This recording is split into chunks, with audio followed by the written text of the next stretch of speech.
મોત કેનેડામાં, માતમ અમદાવાદમાં કેનેડા અભ્યાસ કરવા ગયેલા હર્ષ પટેલને મળ્યું ધ્રુજાવી દે તેવું મોત. ખરેખર મોટા સમાચાર. દેશ છોડી અને વિદેશ જનારા જોવાનિયાની સંખ્યામાં દિવસે ને દિવસે વધારો થઈ રહ્યો છે. હાલના સમયમાં માતા પિતાનું માનવું છે કે અમારે અમારા દીકરાને વિદેશ મોકલવો છે. આ જ માનસિકતા સાથે છેલ્લા 2-3 વર્ષથી કેટલાક યુવકો દેશ છોડી અને વિદેશમાં ભણવા માટે અને ધંધા માટે જઈ રહ્યા છે. સાથોસાથ ઘણા માતા પિતા માને છે કે દરેક અહીંયા જ રહેવું જોઈએ, પરંતુ હાલ કેનેડામાં રહેતા એક ગુજરાતી યુવક સાથે એવી કંઈક ઘટના ઘટી છે. ખરેખર સાંભળી અને રૂવાટા ઊભા થઈ જાય તેવી ઘટના છે. વડોદરાના 23 વર્ષીય યુવકનું હાલમાં દર્દનાક મૃત્યુ થયું છે. ખરેખર પૂરા સમાચાર સાંભળો અને આખી સત્ય ઘટના સાંભળો.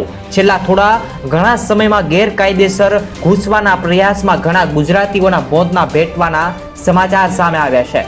તેમજ વિદેશમાં ગોળીબાર અથવા કોઈ કારણોસર હત્યાના પણ બનાવ સામે આવતા રહે છે. હાલમાં અમેરિકા બાદ કેનેડામાં પણ એક ગુજરાતી યુવક સાથે કંઈક એવી દુર્ઘટના ઘટી છે. આ સમાચાર સામે આવ્યા છે. પરિવારમાં શોકનું મોજું ફરી વળ્યું છે. હાલમાં મૂળ અમદાવાદનો વિદ્યાર્થી હર્ષ પટેલ જે કેનેડામાં અભ્યાસ કરવા માટે ગયો, 2 દિવસથી ગુમ થયો અને આખરે તેનો મૃતદેહ હાલ મળી આવ્યો અને પરિવારમાં શોકની લાગણી છવાડી.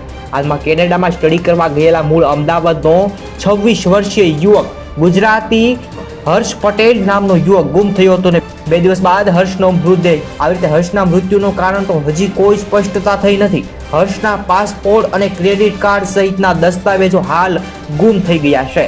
આ મામલે પોલીસ દ્વારા તપાસ કરવામાં આવી રહી છે. મિત્રો, આ કેનેડાની સમગ્ર ઘટના વિશે તમારા મનના કાંઈ પણ વિચાર હોય, તમારે કાંઈ પણ તમારા મનના વિચાર અંદર તમે આ વિડીયોના માધ્યમથી કહેવા માંગતા હો તો જરૂરથી નીચે કોમેન્ટ બોક્સ આપેલું છે. તમારે જે કાંઈ પણ કહેવું હોય એ કોમેન્ટમાં જણાવો અને લોકોને જાગૃત થાય તેવી કોમેન્ટ કરો. અને આવી જ રીતે ગુજરાતના તમામ સમાચાર માટે જેડી ન્યૂઝ ચેનલને સબસ્ક્રાઇબ કરો. ધન્યવાદ. જય હિન્દ. વંદે માતરમ.